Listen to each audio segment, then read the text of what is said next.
A couple of questions and observations I've got.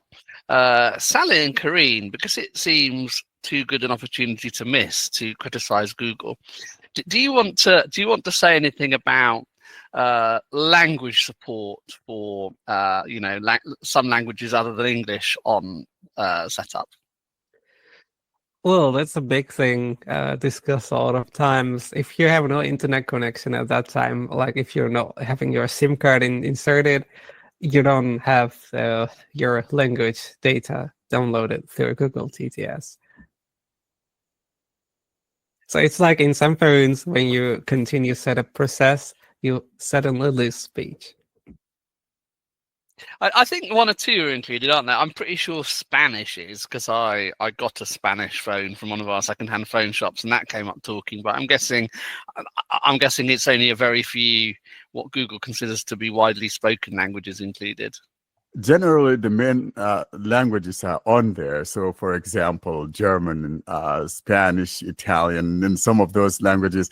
I may even think that Arabic is in there. I may be wrong, but so basically, you could choose the language, but I don't know if you buy a phone in your region, whether it comes up speaking in English or not when you enable accessibility.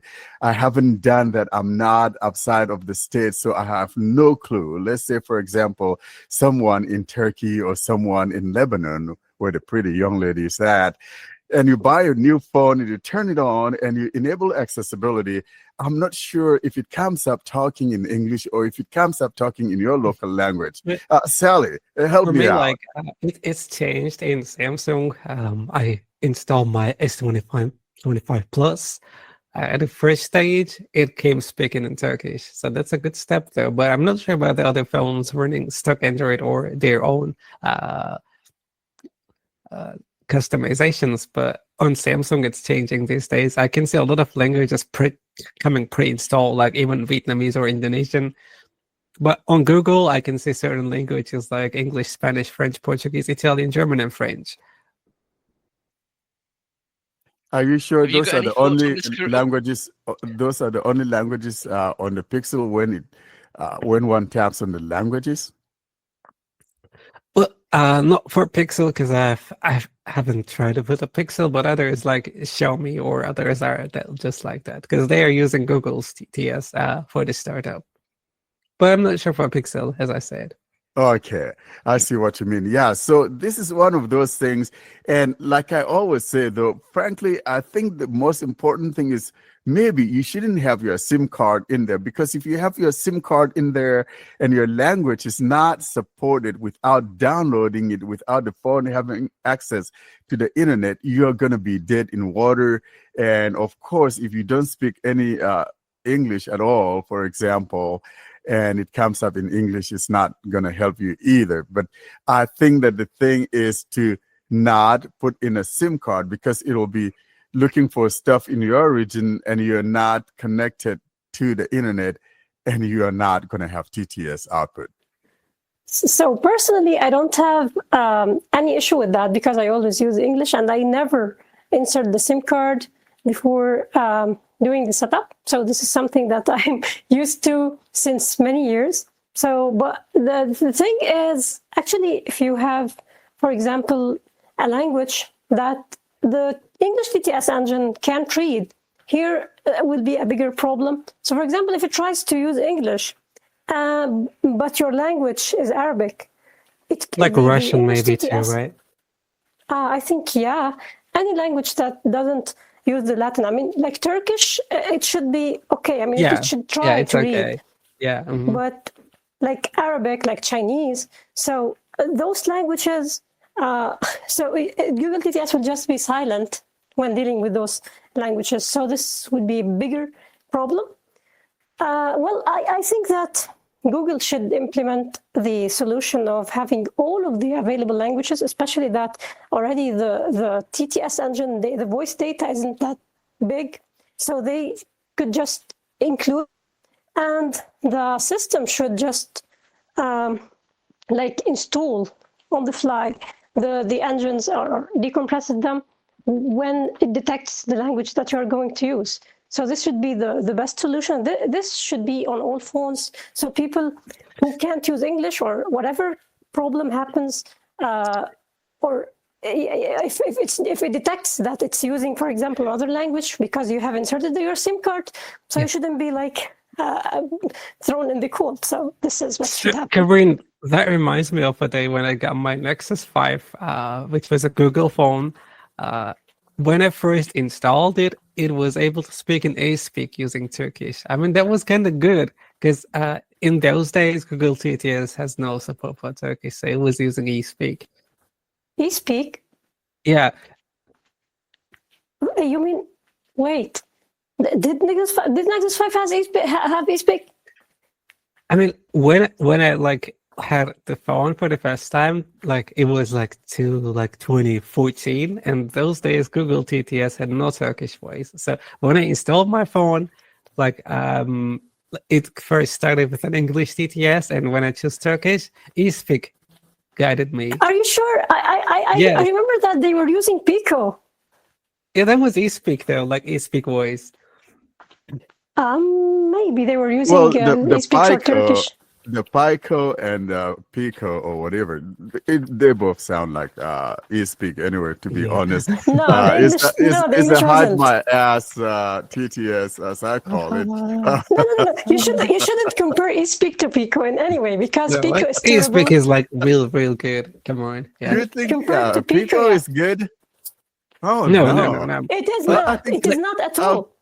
Yeah, it's bad. I mean, it's the hide my ass TTS. I really remember that thing because when I installed my phone, I could do it all by myself. When I chose Turkish, eSpeak was guiding me, and after that, I switched to Acapella. That was a great experience, though. So that would have been Pico or Pico, because eSpeak, you have to actually install eSpeak. It didn't come on the phone, right? I think, if I remember correctly, they were using eSpeak for some languages. I think that. I'm not sure, but I think they were using. Yeah, that was the thing, because that was really useful for me. Like I could, okay, I said like, well, Google made it right. It was like more than 11 years ago that was working fine. So maybe like eSpeak is open source, so you could just have it for, or yeah, if you, as the Karine said, if you don't want to download all the devices in the package, you could have eSpeak too.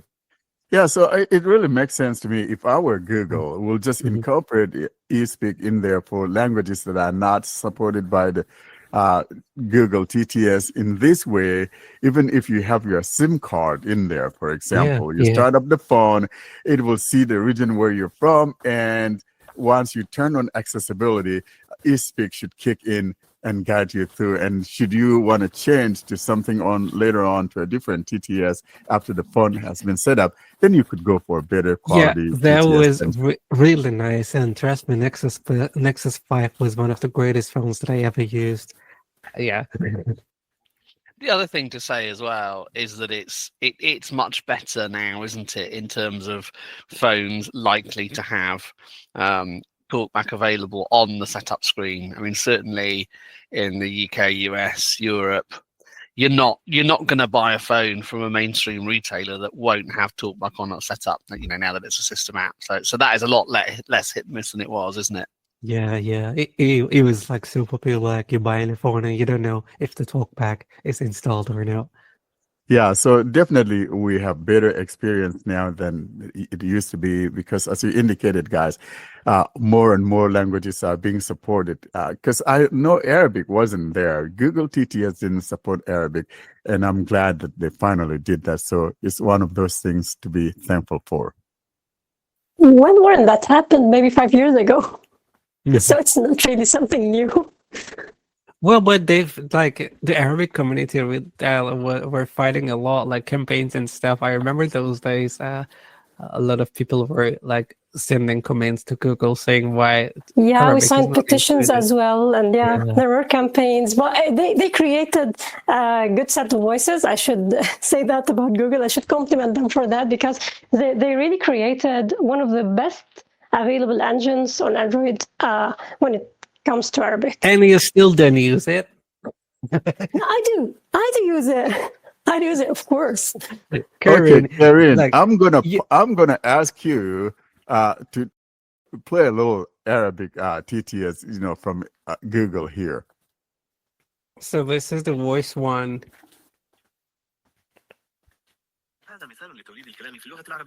Is This it is fast? voice Yeah, two. it's fast. This is voice Yeah, it's two. voice. Yeah, voice too. Yeah, it's kind of fast too. So, oh no, it's like there you go. I mean, it will be difficult. So Sally, you Mhm. switched to that Arabic. How are you gonna find No, I'm just your way playing the back? samples from Google TTS. Oh, okay. Yeah. Because I'm like, if you switch to it, how are you gonna find your way back? The Arabic voice is able to speak the English characters. Okay, it speaks them in an Arabic accent, but you can understand them. So this is the difference. When you are using Arabic, it can't read English, can't read Arabic, but Arabic can read English. Got it. Back in the days of Symbian, we were in the pub and my boss went out for a cigarette and we'd all had quite a lot of beer. So we thought it might be entertaining to change his Nokia to Turkish. Not the speech, the actual screen. So someone went in and did that. He was very unhappy with us. And then we had to ring Nokia to get it fixed. And the guy at Nokia was finding this very, very funny indeed that someone had done this. Yeah. It's like when I went to France, I had a Nokia phone and I got a local SIM card in there and it came up Touche and I'm like, doggone. And I had to have someone help me switch to English because everything just was in French. Just absolutely crazy. Should we move on to talk a little bit about how the setup process might vary between manufacturers? And I think the first thing to say is that very helpful thing that Google does in terms of vibrating, not just when your phone turns on, but vibrating when it's ready for setup. You're not going to get that pretty much anywhere else, are you?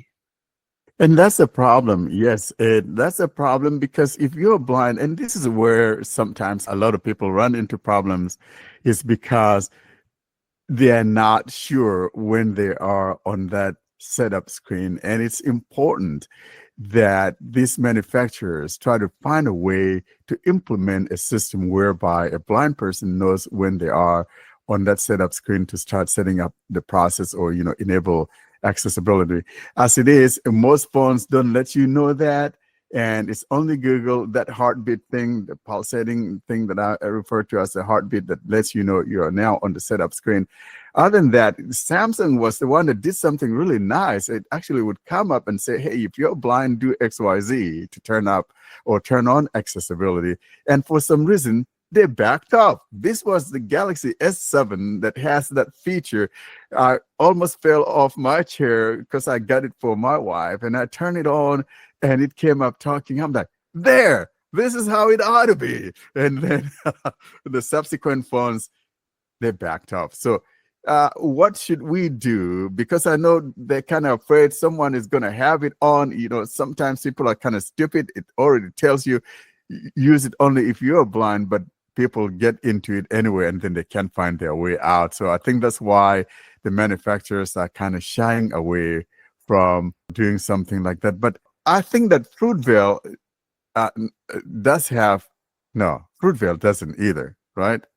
It used to. I haven't used one for ages, but the Apple phones and I think MacBooks as well would do that on first launch. You were stuck if anyone had ever turned that phone on before. So sometimes carrier phones it wouldn't work with, but a phone bought from an Apple store certainly used to do that, as Samsung did.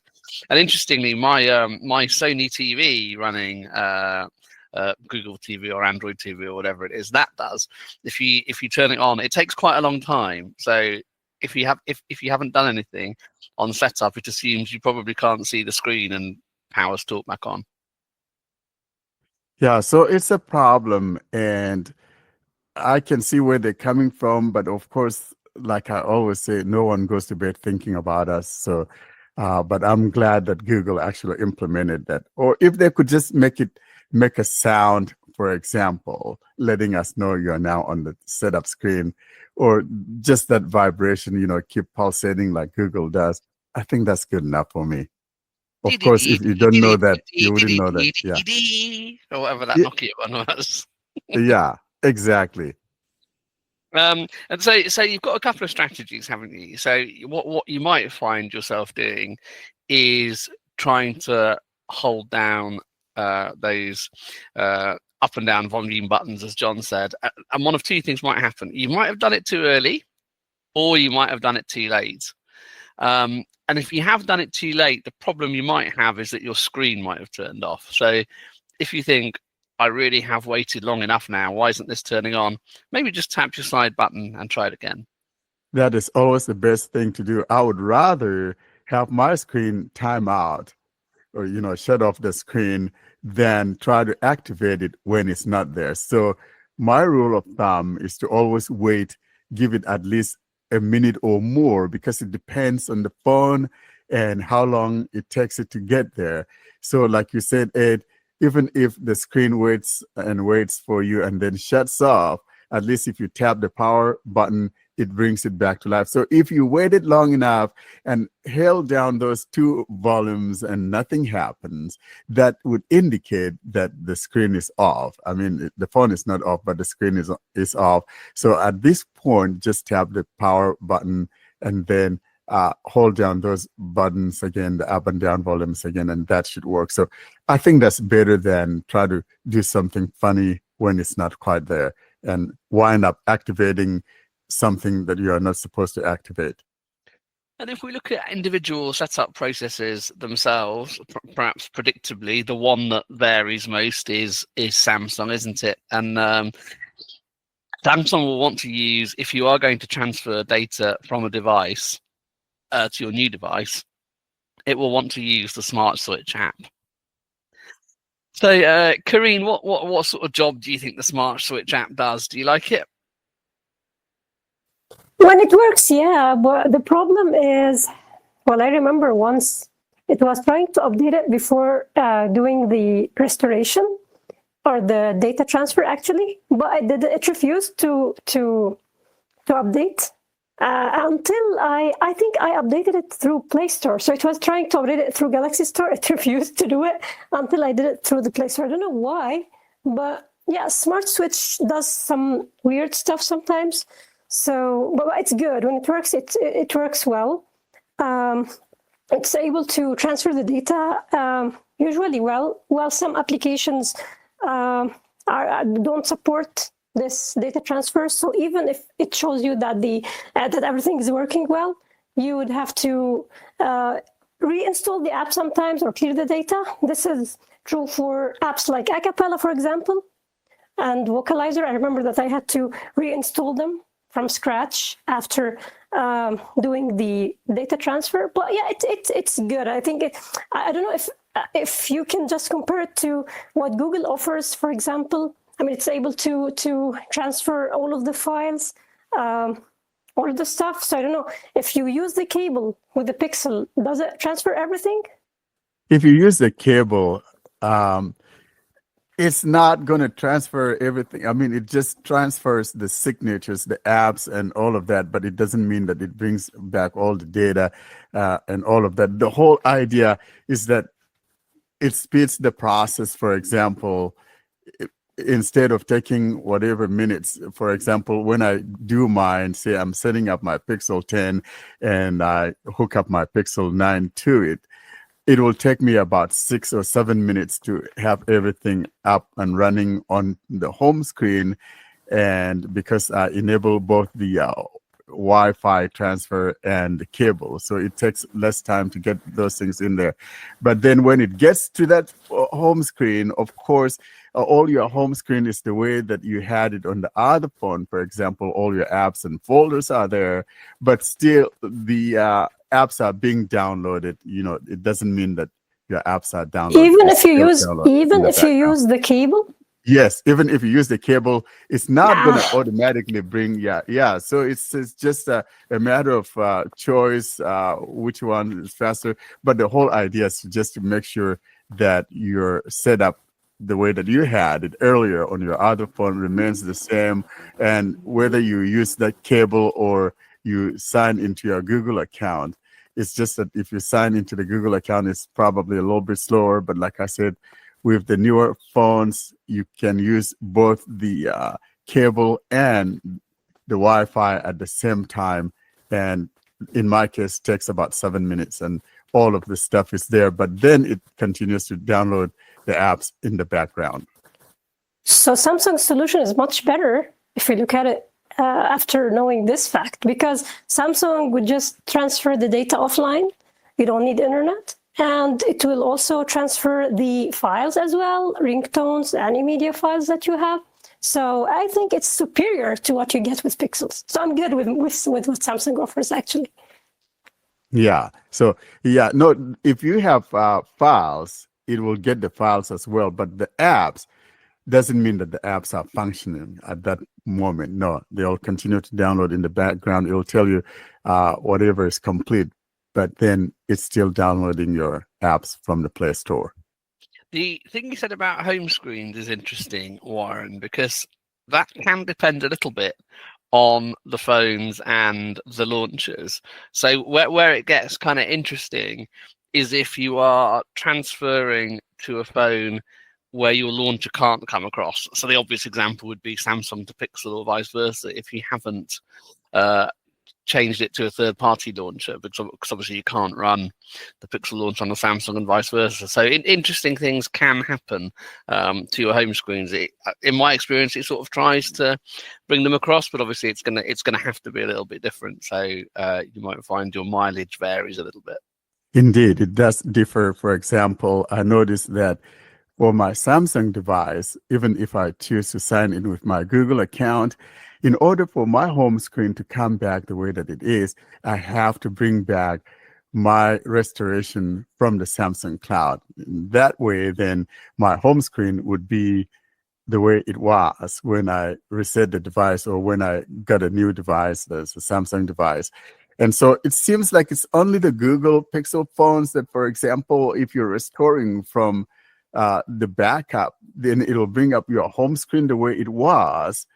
But if you do, I don't know, I know that Motorola doesn't do it well for me either. If I say, hey, bring my stuff from my Google account, it doesn't bring up my home layout the way I had it. Let's say I'm restoring from a Pixel device. Yeah, that's right. Third-party launchers do eliminate this because obviously it's just pulling it down like any regular app. So they should be maintained when you do it. Certainly when I use Hyperion Launcher typically, and whenever I've restored between two Hyperion Launcher running phones, regardless of what brand they are, it has come across properly. Are there any other differences you've noticed between different manufacturers in terms of setting up Android phones, or do we think Samsung's the main difference? I think that the OnePlus has something a little bit different. I don't remember what it is, but on the setup screen, I don't remember what it is, but there's something a little bit different about it. I recall that when I was doing that in my unboxing of the OnePlus, I noticed that that's a little bit different on that setup screen. That's the only one that I can remember that's a little bit different. Other than that, most of them that I have tried, especially like Motorola or Nokia phones and the other ones, they're based mainly on the Pixel UI in some degree. And so everything is kind of the same. Yeah, they might invite you to create an account or log into an account in addition to Play Store, mightn't they? So we touched on Samsung account a little bit. That'll happen. I'm pretty sure Sony does. I'm pretty sure Xiaomi does. So you might have two accounts it's inviting you to create or sign into. Well, they all do it, actually. Honor does it. Huawei used to do it. Every company asks you to create an account, but usually you can skip it. And one thing which is very important, people shouldn't be feeling like it's an overwhelming process to set up a phone. Actually, some people just ask the shop owner sometimes if they are bringing the phone from a shop to do it. But actually, it's meant to be consumer friendly. So usually everything is just explained. Everything is simple, except if there's an accessibility issue with the screen itself. But usually it's something that is, as I said, meant to be consumer friendly, so people shouldn't feel like it's something very complicated. They just try to take it easy and it will work. That's right. One question we do get quite often is, can I do things like pair a Bluetooth keyboard before I have to type anything like my email address or my Wi-Fi password? And the answer to that, I think, although interested in others' views, is yes, because what you can do on pretty much all the setup screens, as Karine said about accounts, is skip. So if you're on the Wi-Fi screen and you get the list of Wi-Fi networks, obviously most people probably just set it up, but if you do scroll, I think on most phones there is a skip. So if you're not comfortable typing on a touchscreen just yet, I think you can skip your way through setup. Then pair your keyboard. The problem you're then going to have is, though, that exactly where to find the various steps you should have completed in setup might be a little bit complicated. So your better option might be, if you're not confident to type it right now, is to have someone do that. But at a pinch, in my experience anyway, I think you can skip it. Is that what everyone else has found as well? But there's one problem, which is, at least with Google restoration, I remember that there wasn't a way to go ahead and restore if you already didn't do it when you first set up the screen, the phone actually. So this means that you have to start from scratch.